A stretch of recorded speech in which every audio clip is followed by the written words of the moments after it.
Boy. Hey, good afternoon, everyone. And as you know, it's Saturday. It's 3 o'clock. And this is Bob Gumbs with the Concerned Forum.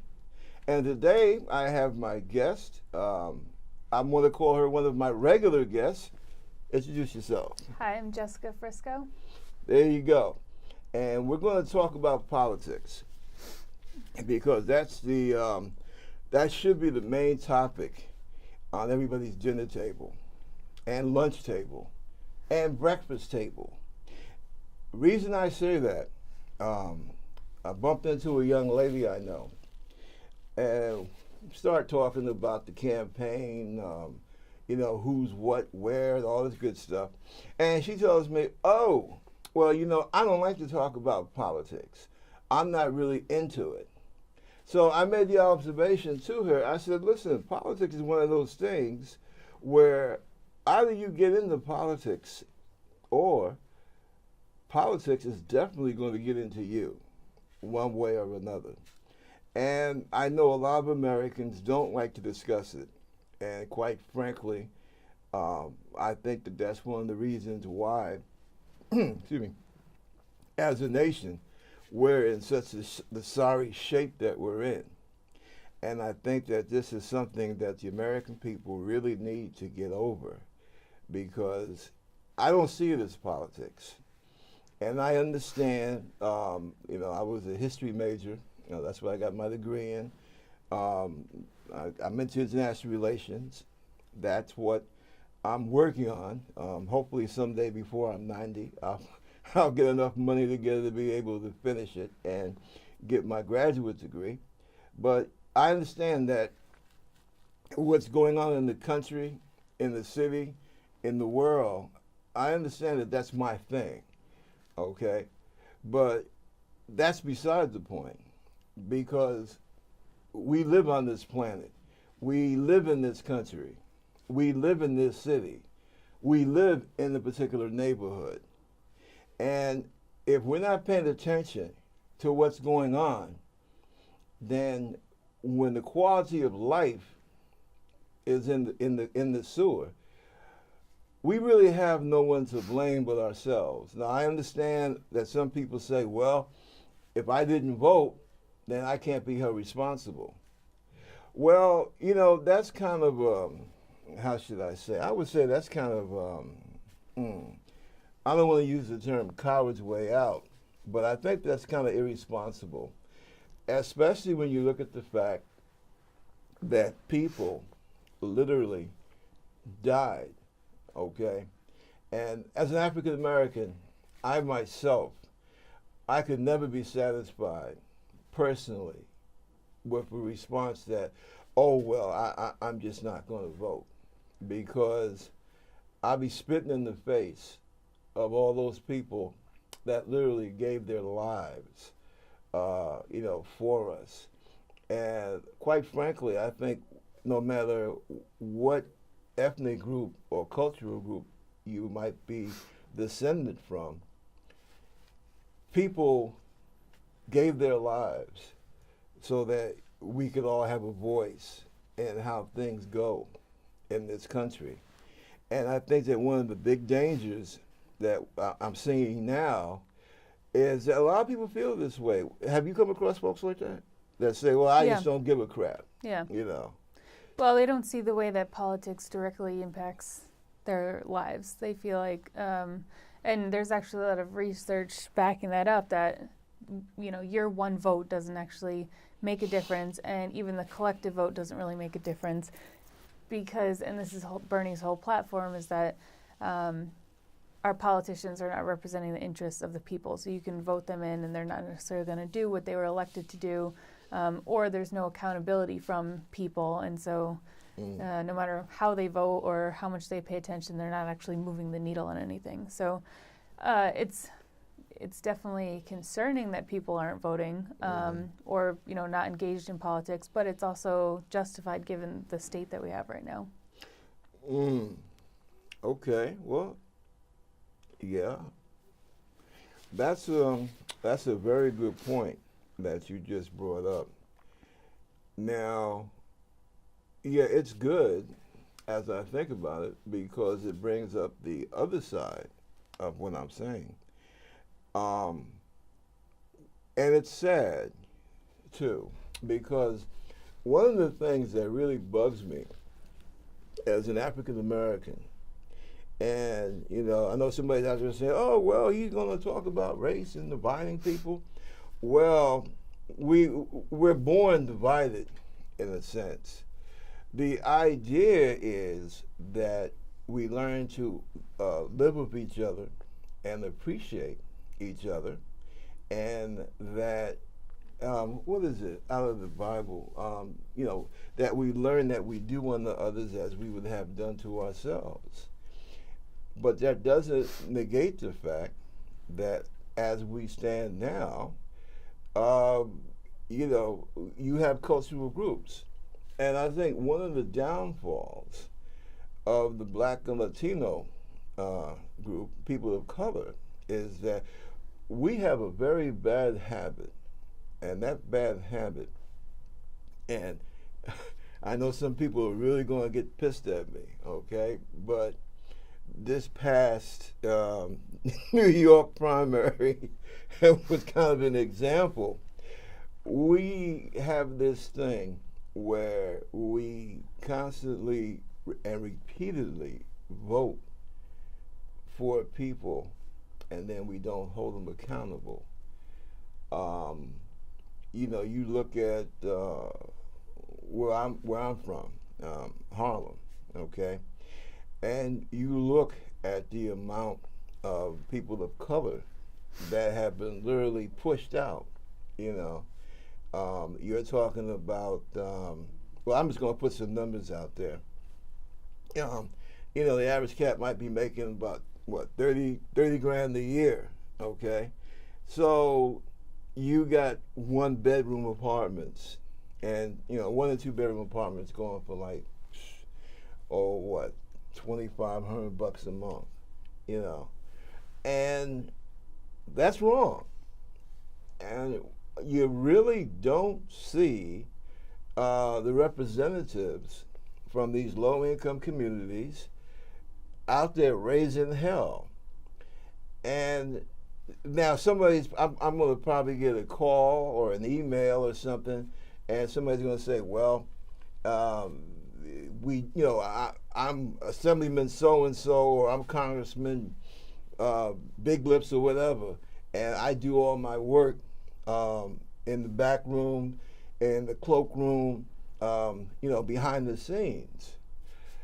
There comes to a point in time where if you're representing the people, you have to be out front. That's one of the problems that I have with President Obama. As Democrats especially, they're not, our guys are not out there, out front enough. You have to present something that people can believe in. Now, in my opinion, one of the problems that we have now with this election is because the Democratic Party and the president as a whole in his first term, the first couple of years of his first term, they did not present a fighting image that, hey, we're out there, we're in the trenches, black workers, Latino workers, Asian workers, white workers, we're there for you. Men, women, we're there for you, okay? And because we didn't present that image, now I know this because I worked the polls in the election of 2010 when we got our butts kicked in the House and in the Senate. And I'm going to tell you, people just didn't show up. And from what I've read and from the people I've spoken to, that was basically a nationwide phenomenon. Now, of course, people are going to say, well, Rob, you gotta cut him some slack because Obama wasn't running for president in 2010. Well, yeah, I take account for that. But generally, people have a tendency, we as human beings, we have a tendency to support those who we see supporting us, it's just like the old political story. Well, Franklin Delano Roosevelt, FDR, he's just dropped dead. Okay, at the funeral, what do you call it? Along the parade route of his funeral, when they were moving his body, you had millions, literally, from bringing him from, where was he at, Warm Springs, Georgia, until all the way up to was it Hyde Park, New York. People at night in little backwater southern towns, standing along the railroad tracks in the middle of the night, trying to catch a glimpse of the funeral train, going by. And the reporter asked this old grizzled white farmer, why? Why are you out here for this guy? He was a rich man. He was the president. You're just a cracker farmer. And you know what the farmer says? The farmer says, well, he didn't know me, but I knew him. And see, that's what's happened with the Democratic Party. We started to recapture a little bit of that with Jack Kennedy until he was assassinated. But we've lost that as Democrats. In all honesty, well, before I go any further on that route, you are an ardent, very strong Bernie supporter. Mm-hmm. The quest for the nomination, is this the end of the quest and the beginning possibly of something else? You tell me. Well, I think when Bernie entered this race, he had two goals. One was to become the next president, and one was to start the political revolution. And his idea of the political revolution is having millions of people, first of all, being aware of what's going on, becoming engaged, pressuring politicians, and fighting for the changes that they Excuse need. me a second. Sure.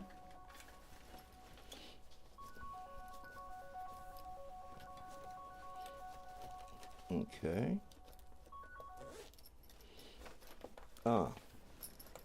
They're gone.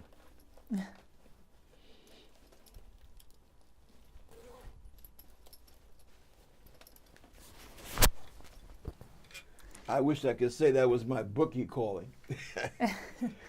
But, no, So I ahead. think even if he doesn't win the nomination, which there's still a path to the nomination for him. Yeah. There's still 14 states that have to vote, one of which is California, which has over 500 delegates.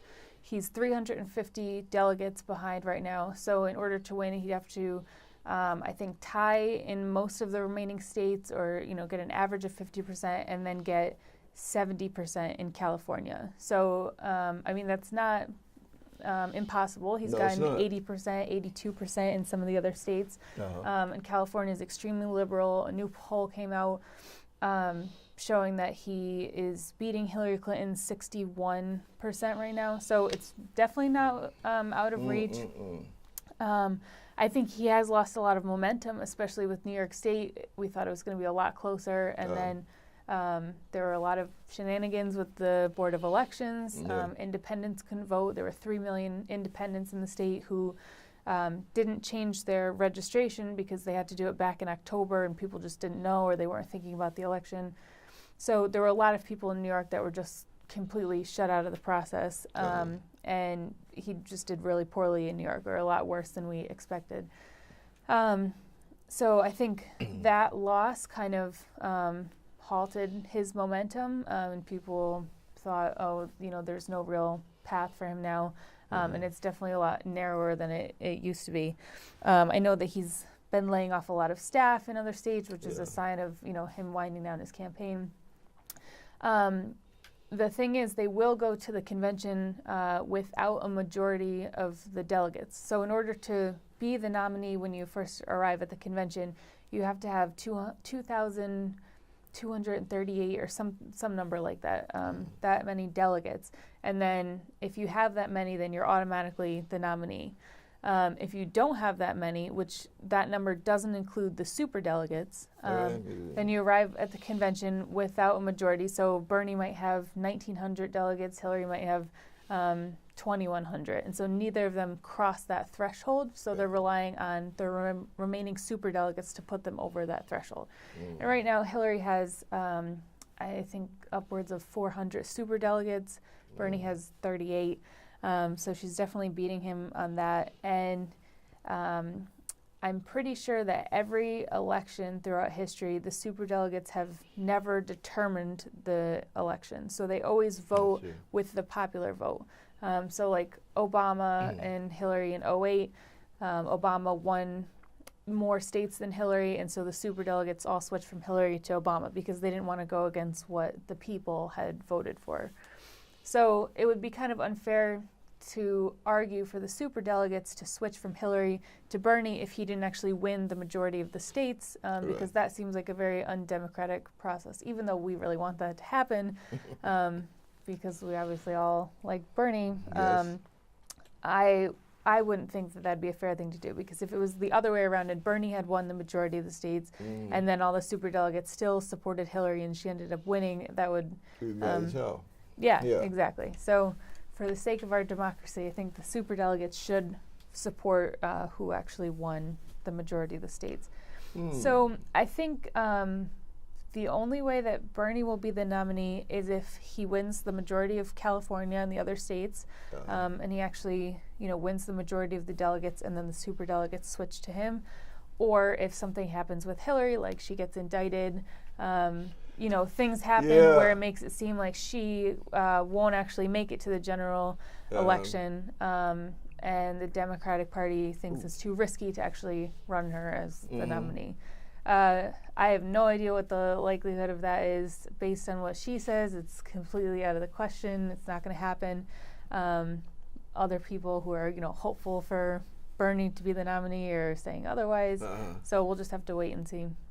Yeah. It's funny when you said that if she wound up getting indicted, just as soon as right after you said that, my stomach started growling. And, that's actually my stomach growling is that's a very poor indicator. It's more like I need to go ahead and eat that sandwich I brought with me this morning. But actually, all kidding aside, as a Democrat and as a progressive, that is something that I worry about her being indicted. Quite frankly, I think that other people might disagree with me, but not trying to be coy or trying to be funny, but after having spent 5 years in the White House and the Pentagon doing handling top secret data, I'm a little bit how should I put it? I feel very ambivalent about that, because I have seen people have their careers ruined, be transferred to very unappetizing places because of slip-ups dealing with top secret documents. The problem now is that if that did happen to her, then of course somebody on our side will say, oh, well, they just did that because they didn't want to see her get into the White House, so it's a mess. And be quite frank about it, I wish she had been a little more careful in how she did things there. I'm not going to go into a whole, long thing about how documents are handled, how top secret documents are handled on that level. Again, like I said, I just wish that she had been a little more careful so that would not even, figure into our equation. Now, as I said before we started, some people might think, and let me say, I've said it before, I said it again, I'm a Bernie supporter all the way. However, for the purpose of this show, I have a couple of questions I want to ask you. And, like I was getting ready to say, some people might say I'm putting you on the spot. But I think that you're a tough political warrior. You can handle it.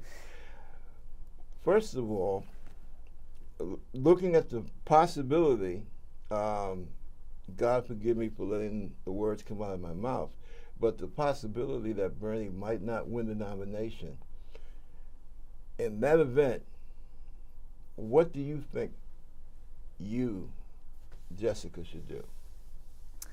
I think, I think everyone who's been supporting Bernie for the last 10 months in New York, we've just been working our hearts out, registering voters, getting petitions signed, flyering, canvassing, phone banking, doing so much work for Bernie.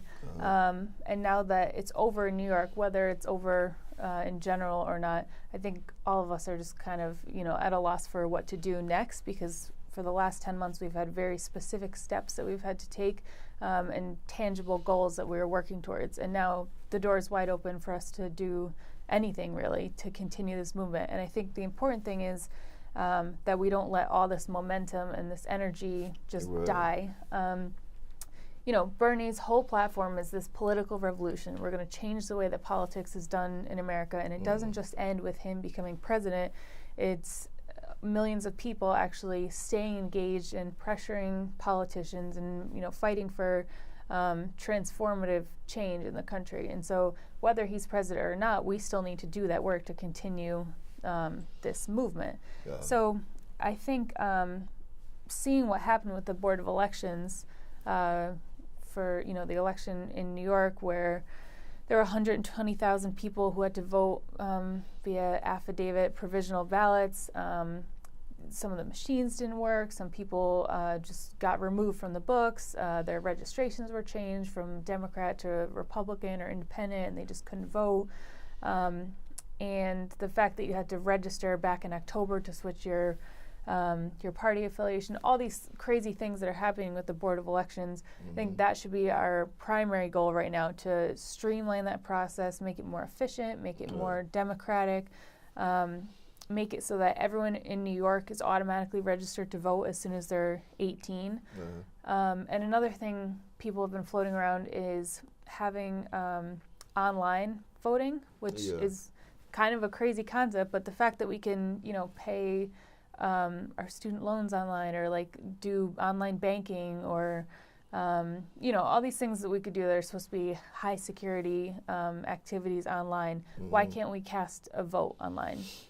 That's a good question. And for people who are working, very long shifts, or for people who live in rural areas and it's hard for them to get to the polls, or, all these barriers to actually showing up on election day, that would eliminate most of them. And so if people were automatically registered to vote and could vote on election day from anywhere, I think it would be a lot more inclusive, and it would make people who have been marginalized have their voices be more amplified if it was that simple to vote. So I think that's one thing that we really need to focus on, because once you have more people engaged in the process and having their voices heard, then you have more accountability for your politicians. You put better people in office. And so I think that's kind of the start. So that's something that I personally want to work on. I think that's a very clear next step. But then there's a lot of other things. All these issues that Bernie's raising, climate change and getting money out of politics, and free public college tuition and things like that, that'll take a lot of effort and time and energy, and will probably take years to actually make a dent in. That's a lot harder to actually work towards, because you need sustained organized action over a couple of years. And so I think people want that to happen, but we're all just kind of floundering around trying to figure out how to actually set up a structure to make it happen. Well, I tell you, that is something that I would, I really want to, be a part of, to fight for progressive change, and some of the subjects that you just touched upon. Let me be careful how I say this, because I don't want people to misconstrue what I'm saying. One of the things, or I should say one of the purposes that I started this program is to be a bridge, in a sense. We have a problem in American politics now, and that is the fact that we have people who are very quick. Mr. Trump is a fine example to capitalize upon our differences. Okay, if you remember earlier, I had made a comment about our differences. Well, those differences in the Democratic Republic, those should not be the things that matter.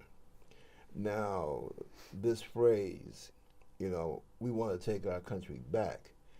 I'm still waiting for someone to, just tell me flat out, take the country back from what? What does that mean? Does that mean before we had a black guy as president? Does that mean before I could travel to all 50 states and know that my right to vote would not be impinged upon? I don't get it. What's interesting is someone asked Trump in an interview what time period or like what reference point you would give saying that America was great at this point. And I think he said the 1950s, which is funny because we were a very socialist country back then. We had very high taxes. We had all these socialist programs and all these things that Bernie is talking about and that progressives are talking about. And he's saying that's when American business was booming and when the middle class was strong and so on and so forth. And it's like, well, those aren't the policies that you're proposing. You're proposing the ones that threw us down the tubes. So. Did he give you give a response, or did they get his response? I don't think that they brought that up. I would, because I would like to hear his response to that, because you're 100% right. What made this country great, to tell you the truth, is a type of democratic socialism that FDR brought on the scene. It was spoken about, oddly enough, with Teddy Roosevelt at the turn of the last century. Woodrow Wilson started to push it for white people because he was a Democrat, and he was like the old Democratic Party, very racist. I think his family even had something to do with the Ku Klux Klan. I always look very hard at Woodrow Wilson when we're talking about the old Democratic Party, because of the fact he did something that basically affected me to a large extent, because he was the guy that brought segregation into the federal government. A lot of people don't know that, but before 1913, the federal government really wasn't segregated. If you were a mailman, you were a mailman. If you were a clerk in a department, then you were a clerk in a department. There was no rigid form of segregation. Now, of course, you didn't have that many black federal employees, but those that were there, they were just federal employees. The military, especially, the Marines, since the end of the Revolutionary War, have been, blacks were not permitted in. But the Navy, you had, only thing a black could not become, I believe, was an officer. You could be a rated man, in other words, like a boatswain's mate, a machinist's mate, what have you. And Woodrow Wilson changed all that. And one of the reasons why, even from the time I was a kid, I was an ardent Democrat, unlike my mom and dad, who were Republican, but was because of the fact that FDR, he changed all that. He was the one that began moving the Democratic Party to the future, okay? And to me, that's one of the great things about the Democratic Party. That's why I am a proud registered Democrat.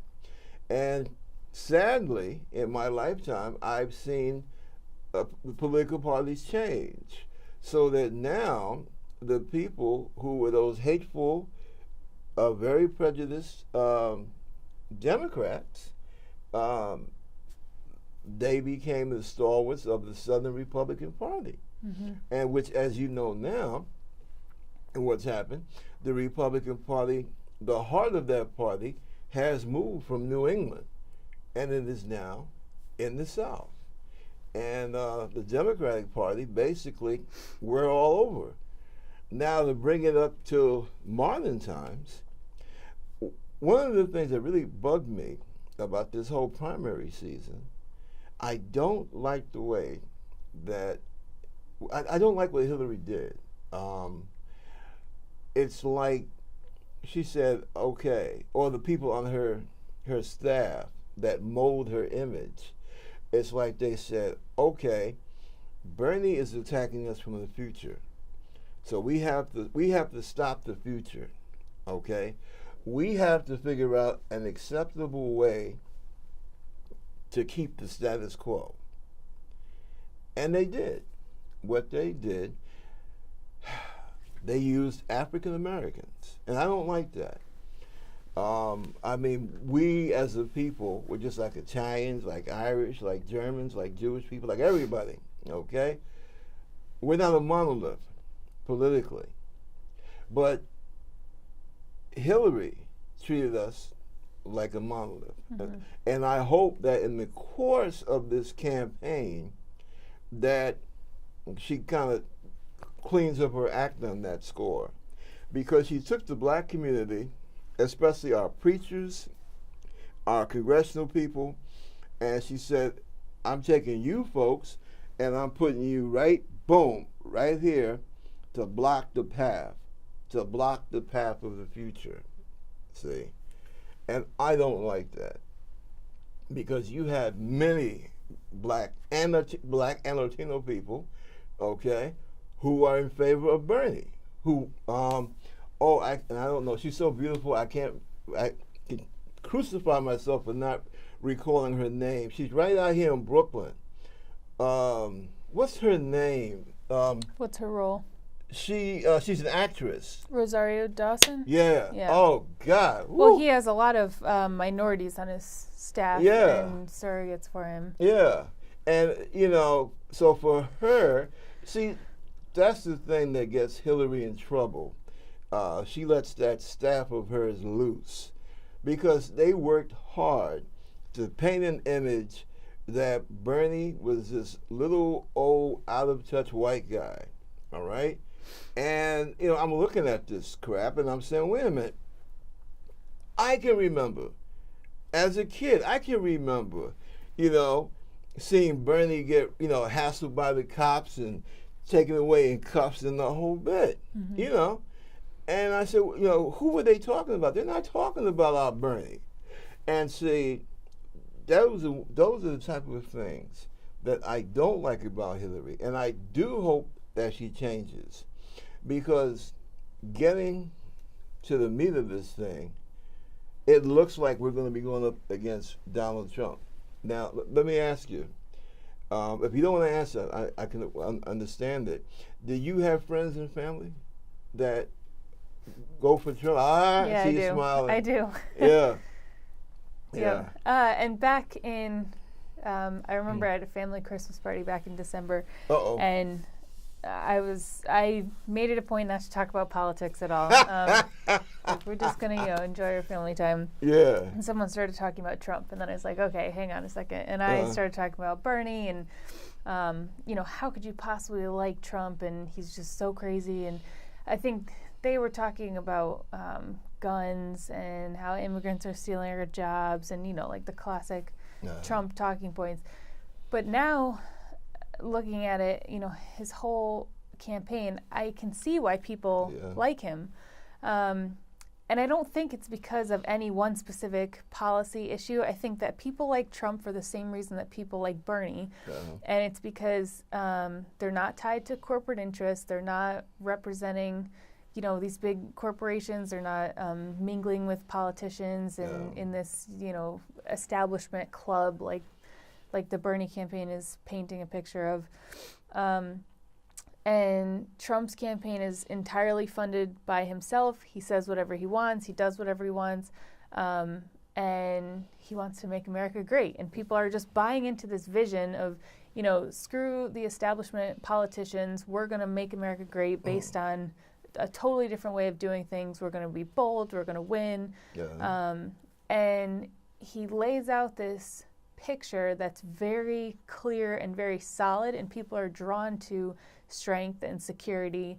They don't like Hillary Clinton saying, well, you know, we're going to regulate fracking in these instances, but not in these. And, you know, for public college, we're going to make sure it's debt-free, but not tuition-free. And like, we're going to have these rules and stuff. And that doesn't seem like a very solid thing for people to grasp onto. It's kind of just like these elusive policies. It's more realistic because that's how policies are actually made. They're not black or white, but Trump is saying, we're going to win and we're going to, you know, do these things, and people like that, especially poorly educated people who, you know, don't want to talk about all the nuances of policies, and that's why Trump is winning with white, blue-collar workers who have lost their jobs over the last 10 years or so, and who just feel like the government isn't working for them.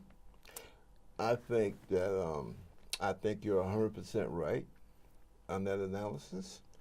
And I think, as a Democrat, I think that we have made, as a party, we have made some huge mistakes, and that's one of them. We have embraced this whole free trade nonsense. There is no such thing as free trade, okay? Just as I found out coming up, there's no such thing as free love. You know, it's the same thing. It's nothing free out here. Everything has a cost. And what bothers me is when I hear Trump saying things that our Democrat candidates should be saying. You said something. What did you just say just now about Trump? That he doesn't have all the nuances and what have you. Okay, Obama was supposed to be that kind of a guy, all right? I gave Obama a lot of slack, and I know I'm going to catch some hell because people are going to say, oh, you know, the brother's sitting up there and he's down on Obama. You know, just because you think he's on TV now, he's going to talk about the man, blah, blah, blah, right? Well, I left the Green Party as soon as I saw that Obama was running for president. That was what, 07. And the reason I did was because I saw his qualifications. I had heard him speak. And I said, yeah, this guy, he does deserve to be in the White House. The first time he ran, I couldn't go running around chasing behind him because at that time, I was a cripple. From when I was in the Gulf War, my spine had gotten banged up. So I'm in a wheelchair at the Harlem office, what was it, 133rd and 8th, handling the paperwork, handling the phones. And I supported him. Then when he seemed like he was disappointing people, I was saying, well, look, you have to give the brother a chance because remember, he has all this opposition. And I will tell anyone, you know, having been in D.C., having worked on Capitol Hill and the White House and in the Pentagon, military and civilian, I know the opposition that he had to face. And it was huge. The problem is that he, and as a party, we did not do enough to put ourselves on the side of fighting for progressive change. And that's why now you got this madman, Trump, basically doing as well as he has done. That's why you had Bernie had done so well. And see, you have to realize that the Democrats, we basically got on a train that's left the station. Obama went in there supposedly to basically cleanse the place of Bush and the endless wars and all that good stuff, right? And he winds up essentially doing the same thing. You know, we got what? We're in what, 130 countries, some ungodly number, okay? You have to go in from the beginning saying, this is what I'm about, this is what I'm for, this is what I'm against. And I was listening to Trump on the way down here, and you know, when he says, well, we have to put America first. Okay, that sounds cool. When he says that we should not be constantly getting entangled in the domestic issues of these other countries, that's great. The problem is, for us Democrats, is that we don't speak to those issues. Mm-hmm. We don't say, yeah, well, free tuition is a great deal. We had it in most parts of this country once before in state schools. We need to look at possibly going back to that again.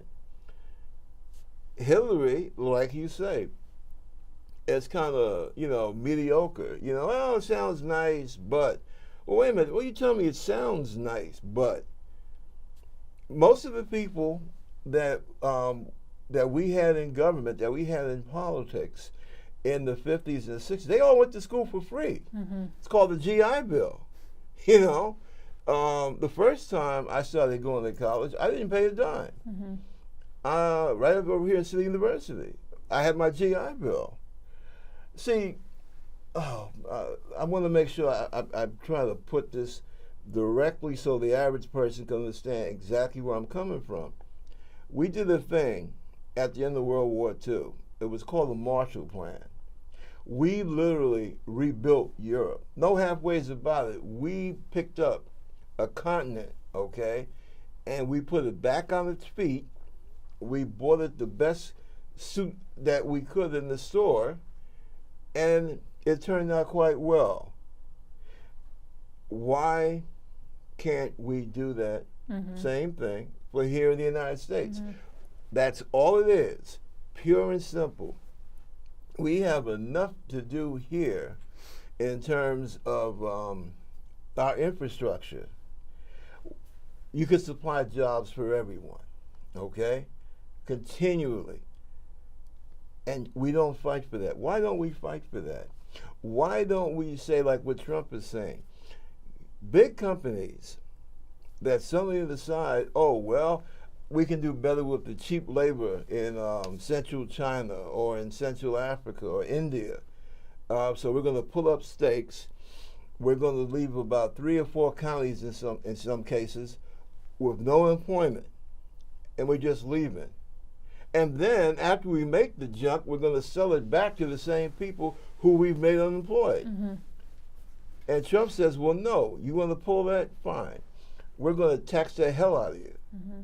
So you think it's in your economic interest to do so? No, it's not. You're going to stay here. If you're going to make your money selling things to Americans, you're going to make it here. Why? How come the Democrats have not latched on to that? Mm-hmm. See, that's the problem. That comes into this thing about the $250,000 a speech, you know. And see, that's what worries me. If, God forgive me for saying it, if Bernie doesn't win the nomination and Hillary does win it, okay, I tell you, I'm very worried. I am very worried because a lot of people think that this might be a walkover for our side, with Trump as their nominee. I don't think so. I think it's going to be tough. I think it's going to be very close. Would you say very, very, or just very? Well, it's hard to know now because people, I think, there's this whole Bernie or bust movement where people are saying, if it's not Bernie, I'm not voting for anyone. Uh-huh. And I think a lot of those people are saying it because they don't want to concede it to Hillary, saying, the DNC could sabotage Bernie's campaign. by taking away his voter registration data that, Yeah. that scandal that happened back in November. The media's, not giving him any attention. All the superdelegates are automatically going to Hillary, even though the convention hasn't happened yet. All these things that are hindering Bernie from winning, and people are angry about it. And so they're saying, if it's not Bernie, then I'm not going to deal with this, corrupt system. And, you guys can have fun electing Hillary without me. Now, I don't know if once Bernie officially loses and it's a choice between Hillary and Trump, if people are like, all right, we can't have a President Trump, like, I will vote for Hillary. So the numbers might change after Bernie is officially out of the race. But right now, it's pretty close between Hillary and Trump. I think it's within, I think the last poll that came out was 38% for both of them, and then the rest were undecided. So it's a tie. And Bernie obviously beats Trump by a much wider margin. I think it's like 18%, which is funny because a lot of people say I'm voting for Hillary because she's the only one that can beat Trump, which is the complete opposite. Yeah. Her unfavorability ratings are 57%, I think, and Trump's are 69%, which is just absurd that more than half of the country doesn't like either one of them. And so we're literally voting for the lesser of the two evils.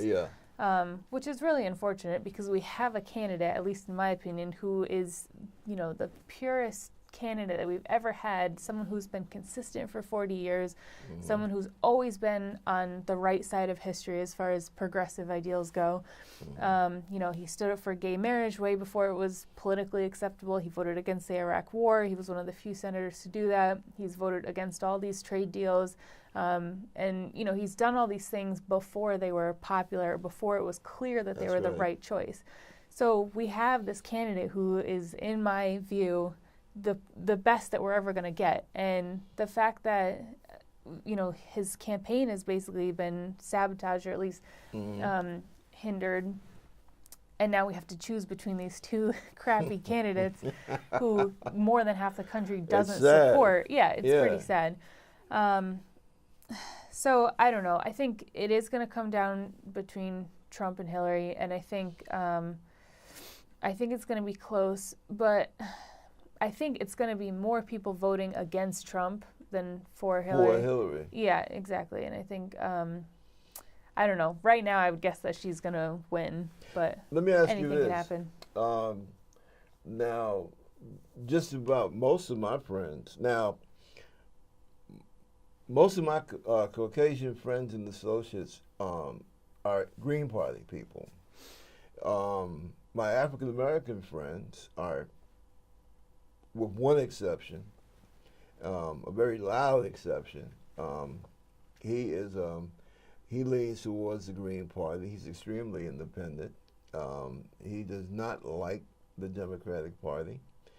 But they're talking about, well, if you don't want to vote for Trump and you feel that you morally cannot vote for Hillary, then they talk about, what's her name, Jill Stein, for the Green Party. What do you think about that? Jill Stein actually just wrote a letter to Bernie a few weeks ago and offered him, I don't know what the specifics were, but she was basically saying we should collaborate because she gets only 500,000 votes, or she did when she ran last. And it's more of just a protest vote and, people voting for her because they don't like the Republicans or the Democrats.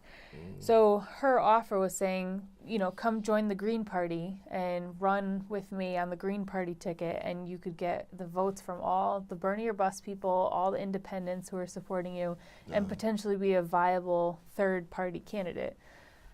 I think that's a really hard call. Well, first of all, Bernie said that he's not going to run independent. He has no ego in this. He's a lot better than the rest of us, and he doesn't want to split the Democratic Party and give it to Trump. I think we're all, voting on principle, and we don't want any, we don't want to vote for Hillary because she's corrupt, and we don't want to vote for Trump because he's crazy. So if that's the case, then we just won't vote. Bernie's saying we have to do what's better for the country. You should vote for Hillary if you think that she's progressive or whatever. I think that if he did run as an independent, he would get a lot of support and possibly create a third party that could be viable for future elections. But I do think that it would split the party and that we would have a Republican winning.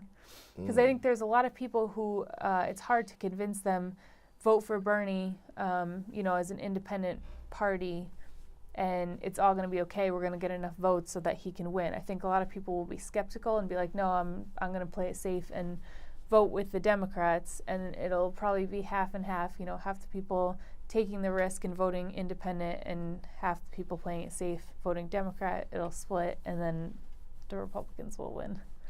So, because I catch hell from my friends, because they say, well, you're a decent guy.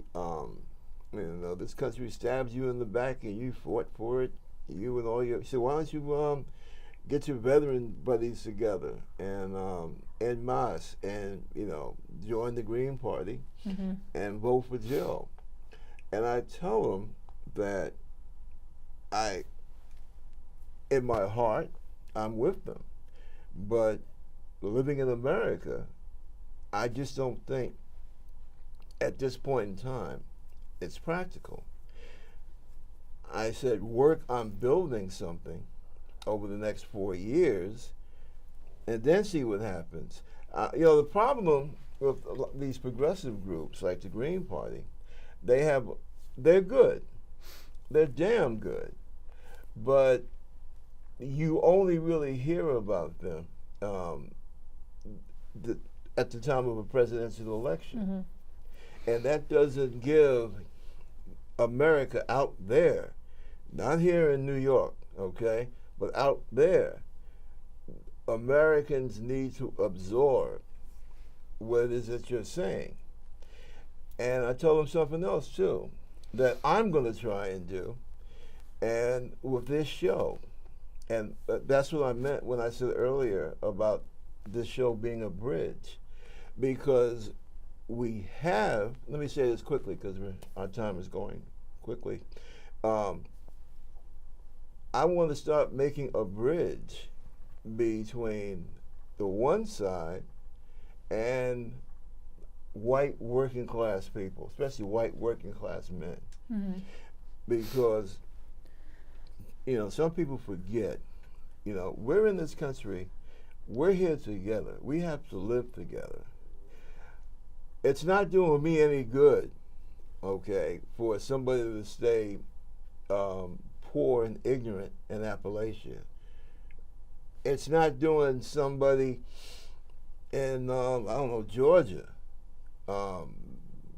any good for African Americans and or Latinos to live in, horrible social economic conditions. In other words, either side, the misery of either side does not help our nation as a whole. And we have to recognize that. And see, that's the fatal flaw, as far as I'm concerned, with Donald Trump. I'm not going to, because some of his foreign policy things, they're out to lunch, okay? But some of them are not. All right, and some of them, I think, are correct when you say that we should not be throwing American lives away in, like we were talking earlier, in basically civil wars. Why are we propping up Saudi Arabia? Now Obama, this is something that I definitely don't agree with him on. I want that list to be open, to be read publicly. Now, I already know the answer. I'm not going to get too much into that, but I learned that back in the 80s when I was with DIA. And I believe the American people have a right to know that these people that are supposed to be our friends are not our friends, number one. Number two, we need to, if you're going to talk about friendship, you need to concentrate on the people on the ground. not so much the elites. See, that's the sign of an empire. I didn't sign on to be, when I joined the Navy, I joined to defend America, this democratic republic, not to serve an empire. And that's what corporate America, to a large extent, has turned it into. One thing I'll say right quick, and I think it's part of the subject. Some people might think I'm going off subject. But when you look at the Pentagon and you think about all the wars and what have you that we have been involved in and are continuing to be involved in, don't look at the guys in uniform, all right? We are generally there. We're from the lowliest private or seaman to the highest admiral or general. We do what we're told, okay? What you have to look at is your defense contractors, believe it or not, your lobbyists, your congressmen that are looking for a nice donation to their campaign fund.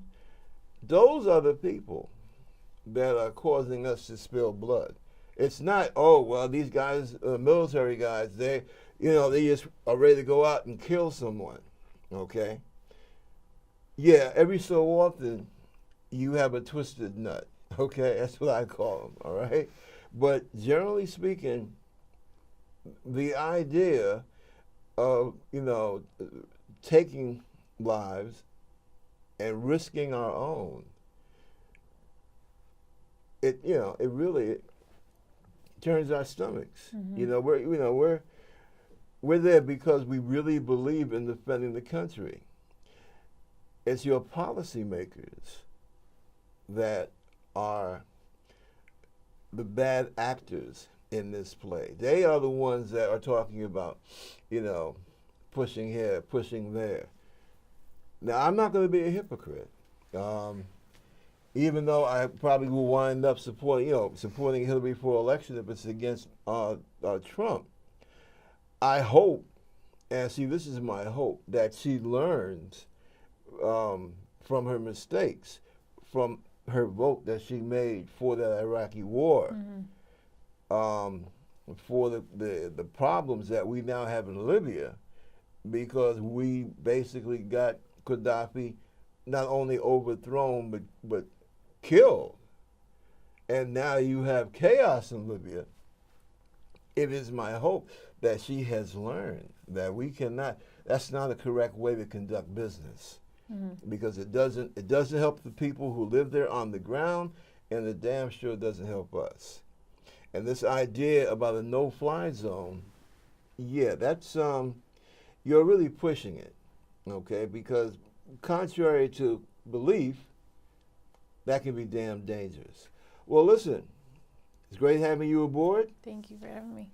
Great seeing you all. Have a good day. Bye now. Nice job. Yeah. I hope I didn't, throw too much at you. I know I got you talking a lot more than usual. Yeah. And that's what I wanted. Yeah, and that was good. You came true. Now, well, first, let me go ahead and bite into this sandwich so my stomach will stop growling. But let me ask you something, man. What do you think I should do with this thing? The show? Yeah, how I should go about, getting notoriety. Oh, you do realize that you will be coming back on, right? Yeah. Okay, good. I didn't realize that this was all free for Manhattan residents. You think I would do it if it wasn't? Well, no, I thought you were renting the space. Oh, no. But, so someone told me I have a good thing here. I could do a lot of good. And what I'm trying to do, I'm trying to figure out how I can do this and make it able to support itself. Now, I have an idea, and it's this. I'm thinking that, like a show like the one we just did, okay? Take this Now you have the Guardian. That's the Brit paper, and there's a couple others. And try and see somehow if I could work out something with them. Mm-hmm. You know, maybe a talk show or something like that. Mm-hmm. I wouldn't try MSNBC or CBS or Fox because I don't follow the mainstream media line. Mm-hmm. You know, so they probably wouldn't even look at it. But you know, plus I'm over 25, so I'm not some kid that I gotta kiss butt, and just look pretty and what have you. I'm doing this because I have seen something of the world, and I know my country, and I want to try and make it better. Just it's that simple. So I mean, what do you think I should do? Try and put ads in the paper or what? Well, have you sent out clips of your show to them? I think that's the most important thing. Okay. Pick like 2 or 3 minute clips of your best shows and send them in a CD or something or file to all the places that you want to be considered at. Okay. I'm going to start that starting June 12th. Why June 12th? You're going to laugh. Because by June 7th, I'm going to have a partial plate. A what? A partial plate. What's that? You haven't noticed?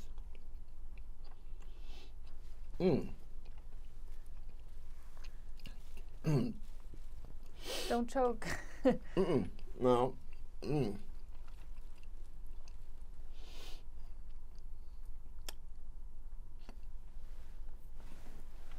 I want to look my best when I do it, right? Right now, I don't look my best. Why? I think you look pretty good. Because it is. Oh, I guess you can't tell. No. It must be me. And my hang up. I need a partial plate. I'm missing teeth up here. Oh, I honestly didn't even notice. Ha ha! That's wonderful. I'm doing a good job then.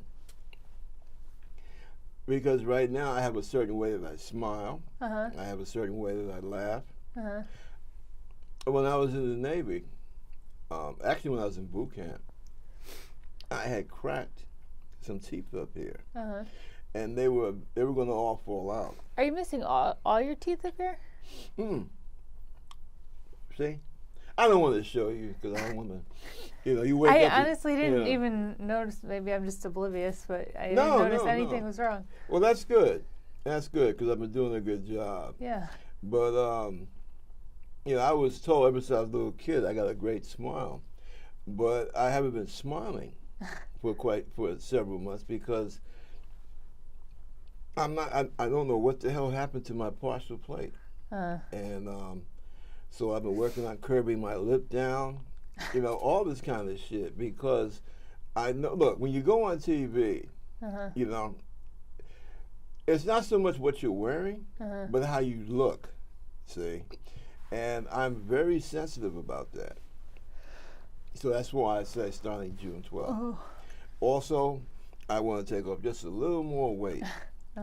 Oh, look, when you first met me, I looked pretty big then, didn't I? Yeah, you definitely look bigger than you are now. Yeah, I was around 325, 320. Okay. Now I'm down to about 275. Wow, good for you. Yeah. What have you been doing? Walking? Well, a lot of walking and also a lot of sparring. What is that? Oh, yeah. Yeah. Because when I was in the Navy, I was down to, I weighed like 213. Because that was my fighting weight. I used to kickbox. Oh, don't laugh. My wife she could whip my ass. Yeah, I'm sure. Yeah, she was great. And especially when I was in D.C., I used to fight there in my off-duty time. And then when I was in Jacksonville in Florida, I fought. And I kept myself in pretty good condition. And then, well, you know, came back after the war, after I finished in the war, and working office jobs and all that good stuff. And then, especially after she started getting ill, and my whole personality changed.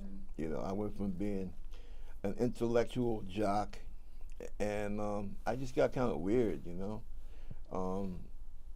See, that's something else. You're talking about catastrophic illness. Now, Obama had a chance for us to have good public health care. What did he say? Oh, well, if America had to start from scratch, it would be a good idea. Well, hey, damn it, a good idea is a good idea. That's what we needed to do, start from scratch and give this country decent health care. You know, who knows if we had decent health care, my wife might be alive today, you know. So that's why I say I'm doing this because I truly believe it in what I'm doing. And I don't think if I went to Harvard or Yale, I would still be doing something like this because I believe in it. And I get so angry, you know, when I look around and I see the way things are. And I remember how it was when I first came back to New York. I could get no help. You know, I'm with a small child. Kelly, she was always in the intensive care unit. I couldn't hold a job because every job I'm there, about a week and a half, and I'm getting phone calls, I gotta go home, we just took your wife to the ER. And finally I just gave up and became her full-time caregiver. And neglected my career, dropped out of school. I even neglected my son to a large extent because my wife, you know, she took up everything, you know. And then when she passed away, I freaked out. If it wasn't for my son, I would probably be out there a panhandler or something, or talking to the sky gods or some shit, like some of these motherfuckers out here you see now, you know. But